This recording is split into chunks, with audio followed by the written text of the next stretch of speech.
Stand by. Camera speed. Gary, take one, Mark. Settle, please. Whenever you're ready. Yep. So here's the other thing too for this. What we've been doing and what we talked about, right? And incredibly, like, you are the sixth person today, and the 5 people before you just sort of went to places where I always like to say, and I think what you'll appreciate is to really understand the up, we really need to understand the down. Yep. And just sort of understand that peak and valley. So I'm going to ask you a ton of stuff about a plethora. Let's go. Because I want to know where you've been so I can understand where you are right now. Let's go.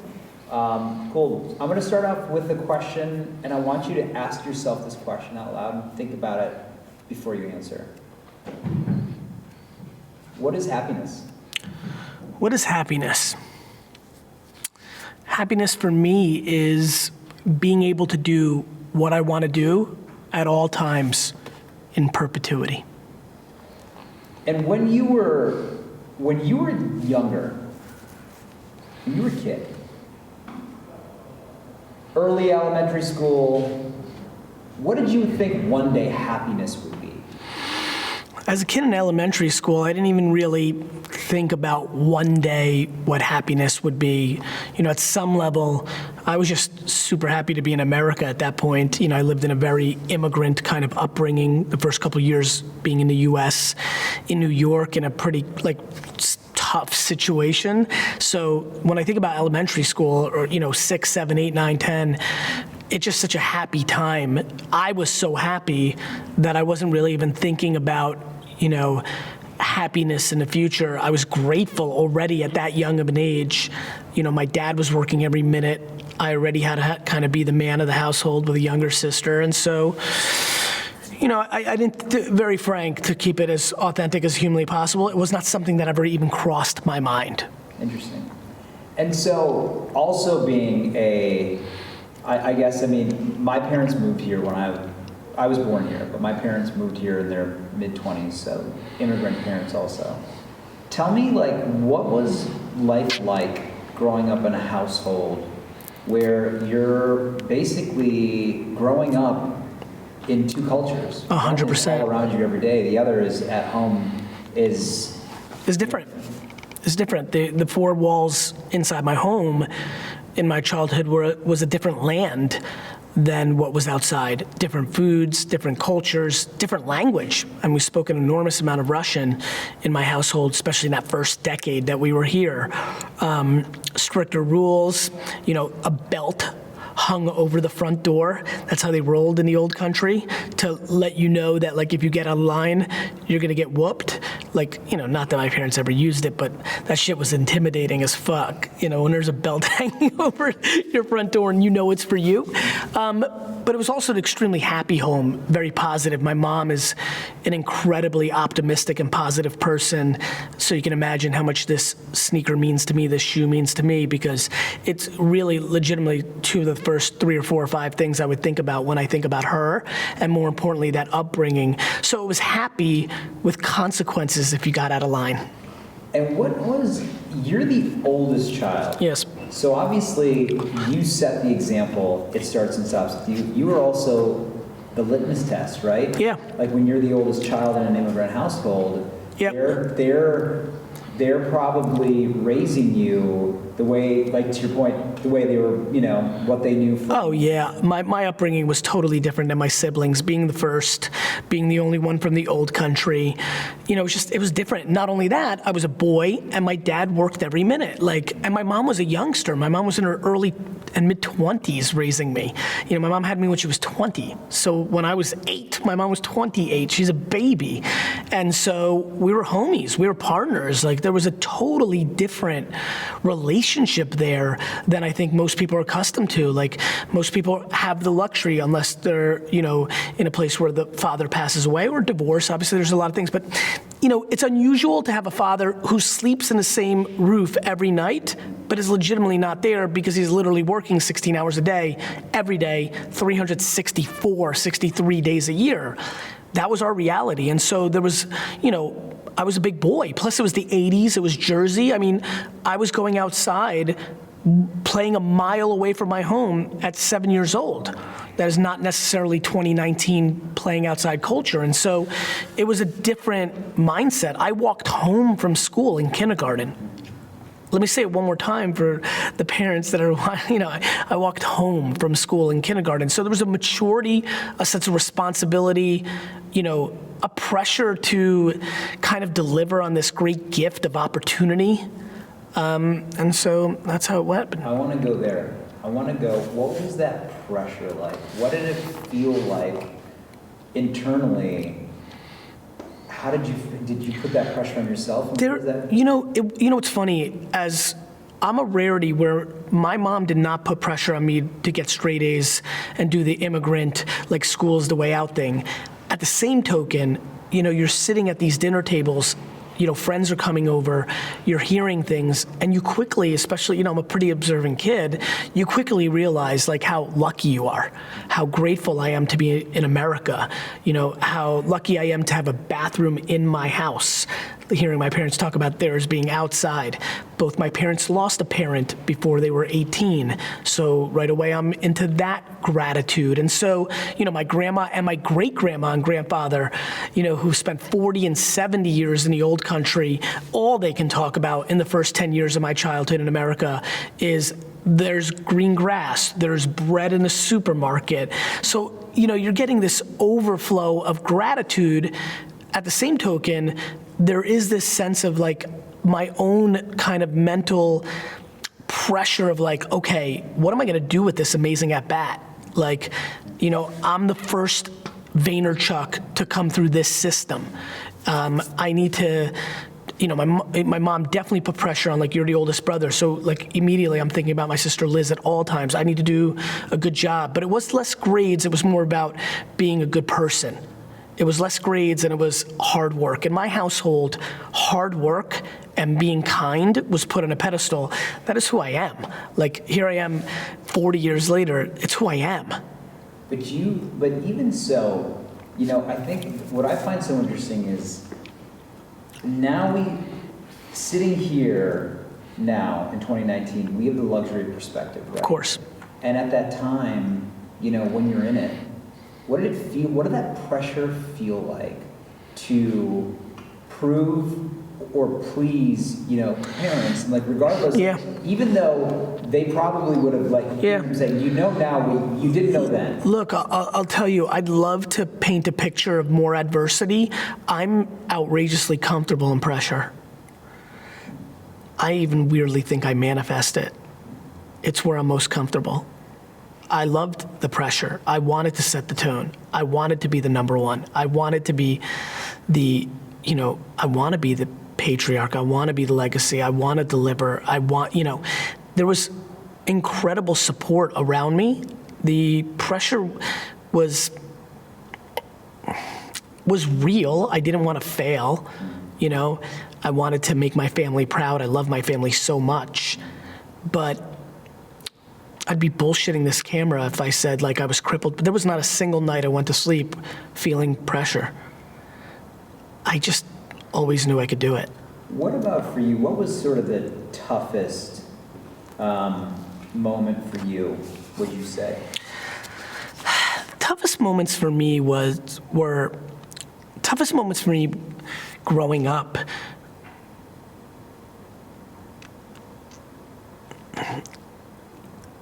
Really was, God, it's crazy. It's like,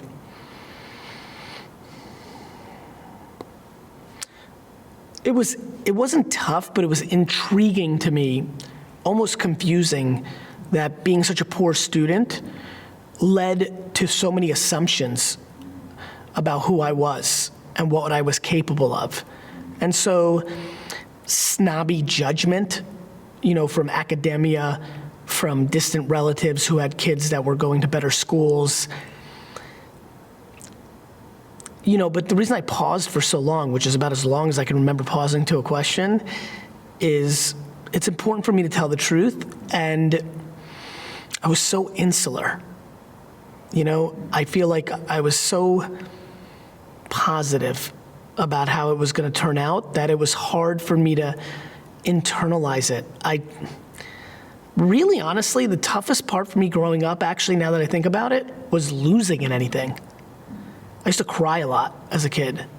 Like if I lost in pool or Little League or a tennis match or chess or Nintendo, like, or the Jets lost or the Knicks or Michael Jordan did some shit that pissed me off. Like, that was really the truth. Like when I wasn't in control and something I cared deeply about happened, or when I was in control, like when I played and I lost, losing in a competition environment, having to calibrate the fact that somebody was better at something than me was something that took me a very long time, because I was so blindly positive and optimistic, back to the shoe, like that I was gonna win. So it like kind of like took me a good, I would argue that from 6 to 15, it was a very long process of me being able to acknowledge that another human being was better at something than me. And what do you attribute to that? Do you attribute to that your own person? Because even just hearing your story, and by the way too, the amount of candor you've shown so far is at the peak of what I've seen, and I can feel you searching for that. So I appreciate you going to these places, and I guess the question I have is, what do you attribute that then to? Do you attribute that to Blind belief. feeling like you were letting your Blind belief. parents down, or what? No, blind belief. I just really thought I was better than everybody. And when you believe that, you know, you need to face the truth that you're not. And I think it was super important for me to be so competitive early on and to struggle with defeat, because, you know, that's a process of maturity that you need to go through. But it was extremely difficult to me. There was just never a situation that I walked into that I thought ended with me losing. And, you know, to the point where, like, you know, it's funny to like dig deep. Like, I'm starting to go there a little bit right now and feel things that I don't know if I'm making it up or I'm forcing it, but I don't think so. Like, I was in shock when I lost in anything, and I was disappointed, and I didn't like the feeling of somebody feeling that they were better than me. That, no question, I didn't like. So I think it's naturally ingrained in me. Like, just, I was so young and just so angry to lose. You know, I got into a lot of fights as a kid, and which is interesting to me about me. Yeah, why did you fight that? Well, first, because Oded Weinstock was a piece of shit. But besides that, I didn't know how to control losing. And I was willing to scrap, you know? Like, it hurt more to lose and have somebody feel like they beat me than getting beat up.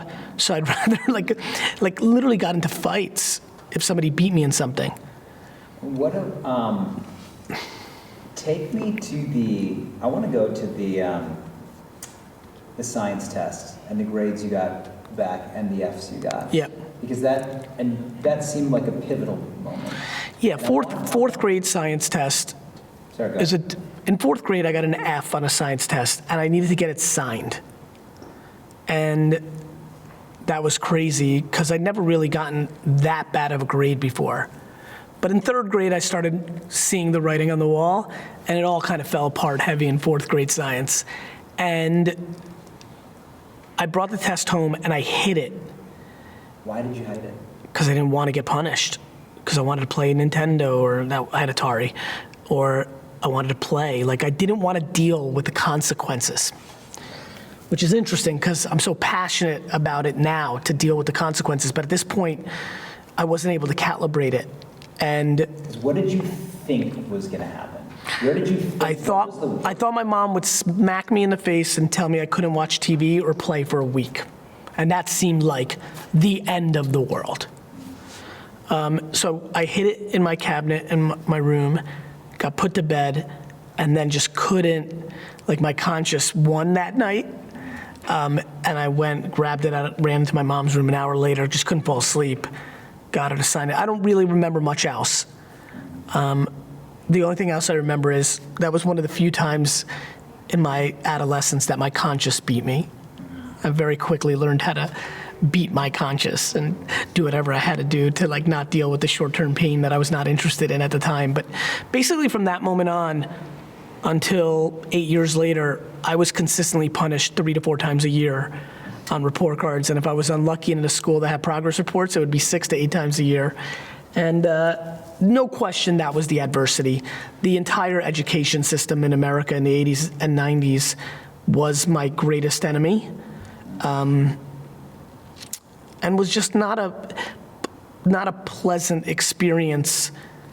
But I very early on, probably by middle of middle school, maybe definitely by 8th, 9th grade, put it into the corner and realized it was not going to impact me in the future, even though everybody thought it would.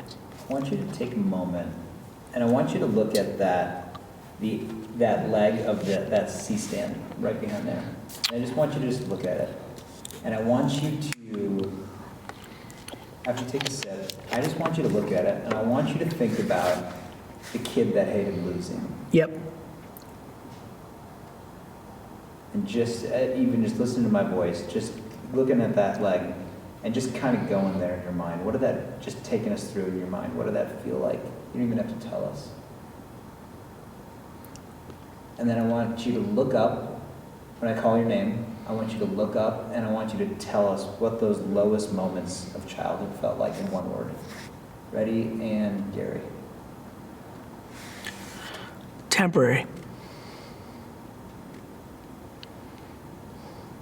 Absolutely temporary.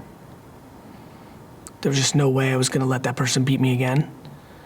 And there was just no way I was going to stay comfortable in this negative place. Just a matter of time.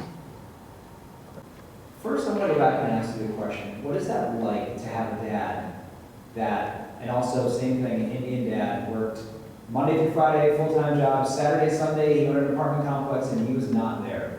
He was working every day of the week. What's that like having that sort of parent? And what's that like to be that first on the front lines in this country with younger siblings and just having to sort of like...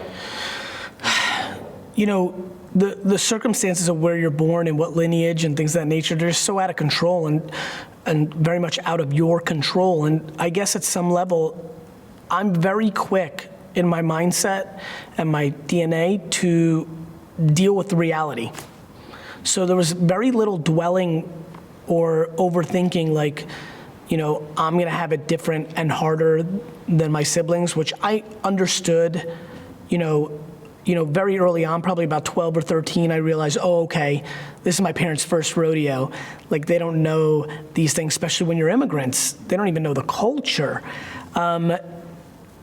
You know, and then, you know, there was, you know, it's funny. We talk so much about work-life balance and so many altruistic kind of like ideological things these days, but I was proud that my dad was working hard. You know, there was a sense of pride. You know, like, my dad's doing it for us. He's working so hard. And I think that, you know, it's really easy for people that are not in the situation to come to conclusions. Well, oh, poor Gary only went on 1 or 2 family vacations and never saw his dad. But the Gary that was growing up was very grateful that his dad was working hard. He was thankful for everything they had. So, you know, again, you know, I also, and this is super important, and this is probably, you know, a lot of times my mom would always say, like, thank God you were the firstborn. I genuinely enjoy pressure. I really, really do. It's why I can be an entrepreneur. You know, I have a stomach for adversity. I have a stomach for the pressure. And so any level of expectation or any concern about like being first or being the beta or the guinea pig, it just felt like it was meant to be. What about, tell me about, I want to ask you again about that report card and making that decision. It still feels like a pivotal decision, right? The first time you're breaking, like you said, it's the first time you got that level, right? And you're at that sort of like, well, should I just kind of not get the signature, or should I just own it and go, F it, this is who I am. Like you're still, you know what I mean? It was too early, that first test with the F, it was too early for me to say, I'm done with school, this is who it wasn't that immediate. Took a couple more years for that to kind of sink in. So at this point, it was a pretty intense moment of like, I was never punished for anything besides school. Like, I didn't do drugs or alcohol. I didn't pass curfew. Just for school. It's really one of the, literally was never grounded in my life for anything besides school. So I was a really good kid. So having this one thing was heavy because I wasn't used to dealing with that kind of it was really just letting my mom down because she was so much my world. Yeah, how was your mom to you? Off of that, Or, just in general, I'm the complete, you can, a lot of people say to me that I'm more humble or grounded than they expect, and it makes me laugh because every time they'll say it, what I say to myself every time, some version of, I'll say, that's easy when you don't think you're the one responsible for what's happening. I'm just such a byproduct of them. I'm just such a byproduct. Every accolade I get feels so good because I feel like I feel like I get it and I just throw it at my parents. My mom is, look, my dad taught me if I was talking about word is bond and work ethic and honor,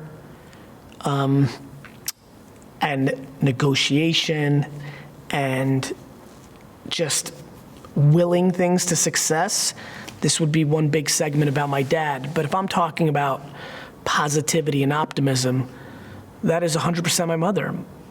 My dad is actually pessimistic and negative. That's just the truth. So, all my positivity and optimism and the capability of being the bigger person, those are hardcore Tamara traits. How do you balance those two? Because you've got two parents, you're 50%, 50%. They're both giving you two things that are complete polar. Yes, but what's really remarkable is I didn't know that about my dad until I was 15, 16, 17. So I get this great, circumstance where the first 15 years, 13 years, 15 years of my life, I get disproportionate optimism and positivity and showmanship and all this stuff, storytelling and pizzazz and hype. And then I go into my dad's world and he cuts a lot of the bullshit out. Really, there's a great joke inside my family that I kind of went to the tree and picked all my parents' best traits because I was first, and I really believe that. It's really humbling and extraordinarily. I'm just outrageously grateful. I'm a scary execution of my parents' best traits. And what? Take me through. I want to go to your early 20s and your 20s in general, and just working at Wine Library, and even the name Wine Library aside, working for your dad, Yeah. right, and building that up. What prompted that? What prompted you to do that versus just say, you know what, I'm also an entrepreneur and I'm going to chase my own thing? What prompted you to? Why did you feel the need? By the time I was 22, I'd worked in that store since I was 14 years old. That business was in my blood, and I felt enormous amounts of pressure to pay back my parents. By who? Pressure by who? By myself. Honestly, this is where this is why, I'm smiling right now because they just did it right. What's funny? There was almost no conversation. I don't ever recall a conversation of what are you gonna do after school? I think by the time I was 15 or 16, it was pretty understood that I was gonna be in the business. Definitely by the time I was 19, because I just remember the first 3 days of sophomore year of college, I was driving to liquor stores in Massachusetts and analyzing their stores. I mean, if you're already going into specking other stores, like, it's funny for me to think about that. It's not a story I've ever shared. The first week of my sophomore year, I clearly remember going to 5 or 6 stores. That summer it's funny, I'm getting goosebumps. That summer must have been it. That summer of my freshman year of college, what year was that, 95, 94? Yeah, like, actually that makes sense. Like, that was a big year. And so I wanted to help. I knew that I was special. I knew it. And I knew that I could build that business. I knew it when I was a teenager, and I definitely knew it as I was growing up into becoming a man. But to that pressure, right? Yeah. That's so interesting, that's so fascinating. Did that pressure come from you feeling like you need to pay your dad back, help out your dad? The pressure was selfish. I think I don't like the feeling of owing anybody anything, including my own parents. Interesting. It is interesting. It's not a super, I don't think it's a very healthy trait. I really don't. I don't say it proudly. Like, it was probably the most difficult thing I've said out loud so far in this interview. I just don't like it. I don't like giving up the leverage. And is it because you just wanted to, like, wipe the ledgers and see everything like, Yeah. okay. Or just emotional? You know, honestly, to paint a very honest picture, I actually didn't think about it at all. It was almost like you're a zombie walking through the motions. Like, I just knew that this is what I'm going to do. You know, I didn't think about my cut. You know, the business is going from 4 to 10 to 17 to 25 million. I own nothing, doesn't even come through my mind. I think immigrants will understand it better than non-immigrants. You know, when you have a family business, it's the old man or old woman's business until they die, and then you get it. It's like in the family forever. It's like it was the 4th child. So at the time when you're helping your dad build his business, what are you for yourself sacrificing? Or were you sacrificing anything? You know, I was sacrificing everything. I put everything into that business. I sacrificed my social life. I sacrificed my leisure. I sacrificed my physical nature. I developed a really bad back. I sacrificed everything to build that business.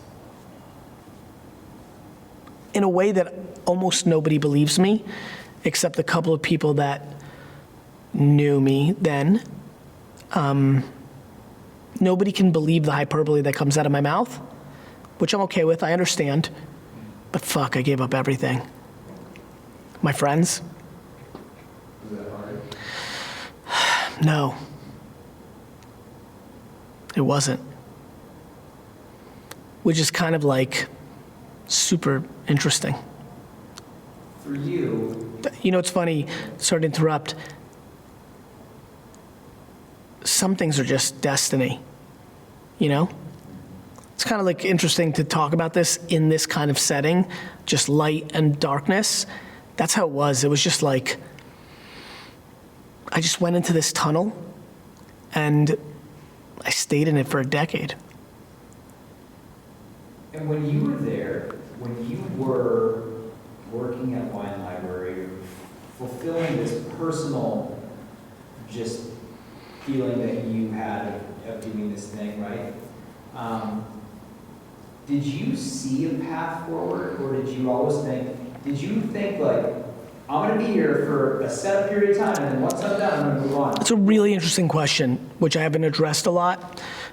I thought I'd be there forever until the day I didn't. When AJ was growing up, my younger brother, at some point in his early teens, maybe 15, 14, 16, it became obvious to me that I wanted to do a business with him. And I also, probably by 18, 19, 20, realized that he didn't want to work in the family business. And then Wine Library TV happened. It was, you know, it's funny, I never had a conversation with my dad about me leaving day to day. It just kind of happened. It was like crazy to think about. You know, it was also a time where probably the toughest time in my career was when my dad and I weren't clicking. there was a point where the business got so big and I was getting the credit, and I was starting to get the credit in the press. And I feel like I could have done a better job of giving my dad more credit, but I think at some level, I was struggling subconsciously without even realizing it that I owned nothing of it. And now I'm married, and here I am at 30, 31, 32 years old. I'm not paying myself a lot of money at all. You kind of wake up and you've put, a decade of 15-hour days, 360 days a year into something. You've built something and watched it grow from 4 to 60 million in revenue, and you've never really made more than $150,000 a year. And so that was interesting. And what ended up happening was I just started getting so much of the credit that it started undermining my dad's own feelings for himself. It's almost like he was getting wiped out of history, and it was an interesting, difficult time. What it took for me to get out of that moment was the ability to start over. And did you feel like there was a point where you felt maybe unfulfilled by what, even though you were fulfilled helping your dad doing all this, you were unfulfilled, there was something else that was there for you that you wanted to chase or you wanted to pursue? Yeah, I could feel like me changing. The obsession with building the biggest wine retail company in America was fading. And my curiosity about this Web 2.0 evolution of the internet was rising. And I was starting to realize it wasn't that I was a great wine merchant, it was that I was a great communicator. And my career started to shift. And I want to, and for this, G, what I want to do is, what's interesting and what's unique about everybody who's been through here and who are coming tomorrow is everybody has a different story. Yep. Everybody's coming from different walls. Yep. But I think the one thing that's really interesting is that people have, even though it's like, I'll never live that life, I'm not that person, I understand the struggle. Maybe I was felt unfulfilled, or maybe I was afraid to take a risk, or maybe I needed to take a new approach. So removing for a second the name wine library, Yep. the name liquor store, and all that. Talk to me just about the general mindset of changing or altering, trying something new, taking a risk. So take me back to that moment in your early 30s and deciding to roll the dice and take a chance and to take a risk and to chase something else. What was that like? Look, everybody goes through a moment in their life where everything you thought up to that second vanishes, and you realize that there's an opportunity to change the story that you've written in your head for the last 2-3 decades. And I think it's universal. I think there are very few people who don't get to a point at year 20, 30, 35 that don't start debating, wait a minute, is this what I want? Is this where I'm going? Is this how it's playing out? And, to me, that is one of the most important moments in one's life. And this is why I care so much about perspective. Many people look at it as a moment to start to get upset and say, wait a minute, this is not what I signed up for. And others, regardless of what's happened, use it as an opportunity to write the next chapter. And that is a choice based on what you're consuming and who you're listening to and what's around you that I think about a lot.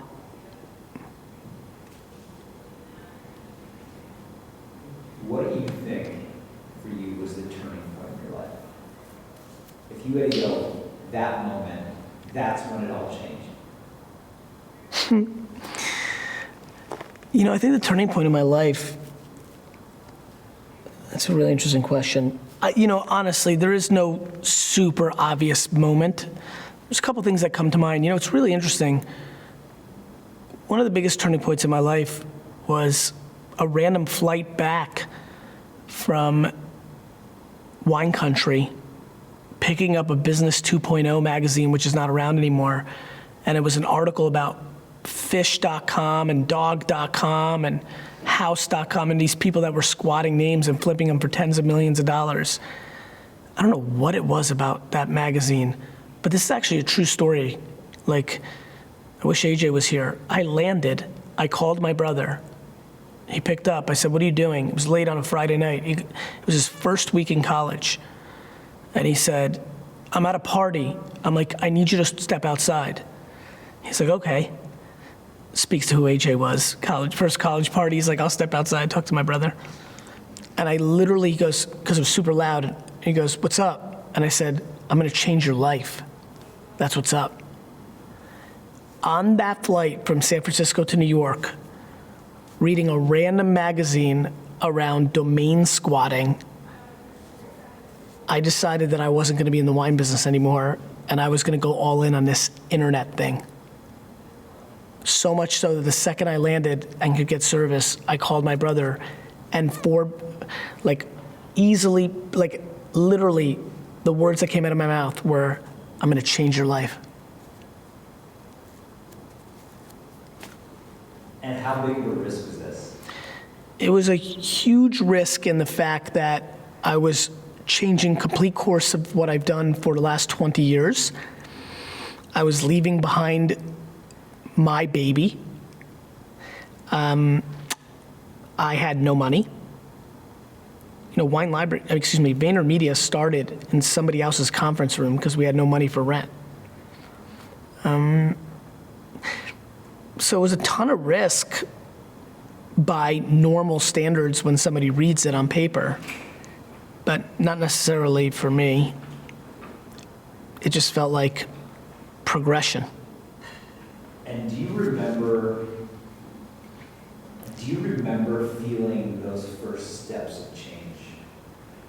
And what did it feel like?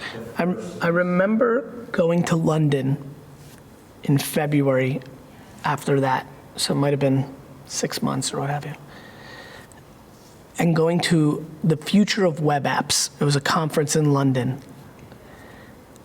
And I just remember people talking about Twitter and where the world's going and technology, and suddenly my world had switched from grapes to bytes and from corkscrews to mobile devices. I just knew I was home. I knew I was gonna dominate. I remember everybody speaking on stage, and I remember thinking, I'm gonna be up there. Those early days going to South by Southwest, 2008, and just the energy in the air, and these new people who were writing blogs and building the future, Twitter and Facebook, and it was the most at home I've ever felt. I want you to just stay there that moment, hand on that chin and all, and just look down and think about that moment. Let's see this person, I see this side, this interesting place of just really kind of like this moment of change for you. I was so alive. I was just so ready. And I knew it. I knew it. In that moment, I knew that I was exactly where I needed to be, that all the circumstances up to that point led me to this place where I was ready to flourish. I felt so at home.